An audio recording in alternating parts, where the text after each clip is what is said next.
Dozens of Met police officers are around me. Things haven't spilled over from what I can see, but there's high levels of emotion and anger on both sides.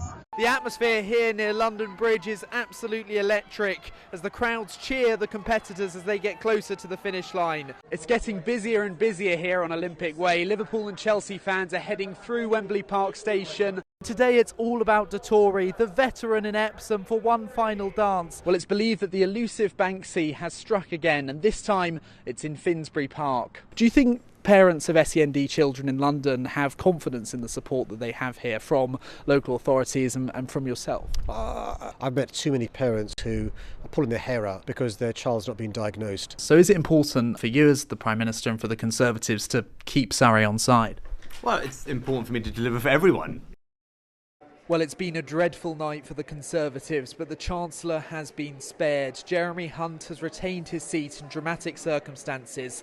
The early exit poll said he'd lose it, but as the wait for the result went on, rumours that it was much closer began to swirl. Then a procession through Ilford started, a silent march led by Zara's aunt, Farah Naz. First, a 14-year-old boy died and 4 others have been injured in an attack involving a sword in northeast London. Police don't think the incident in Hainault this morning was targeted or terror-related. A 36-year-old man, not known to police, has been arrested on suspicion of murder. He's in hospital and hasn't yet been questioned. Our reporter Alex Duke is at the scene. Quiet, solemn, reflective. That's how it feels here in northeast London. You can probably only hear a slight breeze and a distant chatter around me. A large police cordon remains in place and we journalists can't get particularly close, but I can see forensic teams about 40 yards in front of me carrying out inquiries. People in the area are naturally in shock. I spoke to these local residents. Didn't really realise how severe till I left my house, and then came out my turning and was like, wow, this is really serious. And then the messages came flooding in. I was, just shocked. Me and my partner, and we have a little kid as well, we walk here every day to go to work. We feel safe walking on these streets, and now something like this has happened. It's a bit worrying. 2 police officers suffered injuries that require surgery, and 2 members of the public have injuries that aren't life-threatening. The Prime Minister has described the incident as shocking, with Mayor of London Sadiq Khan saying he's absolutely devastated by the news.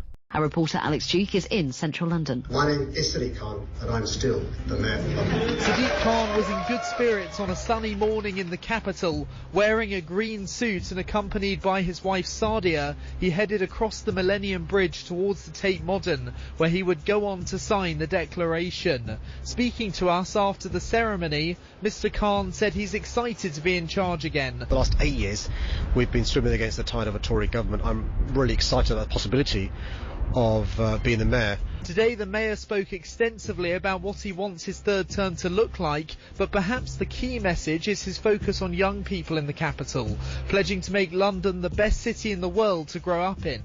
Our reporter Alex Duke is at the scene for us tonight and joins me now. Alex, can you just outline what we know so far? We know shots were fired from a motorbike and the 9-year-old girl and 3 other men who were sat outside the restaurant were hurt. Those men have been taken to hospital and one faces potentially life-changing injuries. Large cordons are in place in various parts of the area and I've seen forensic work being carried out.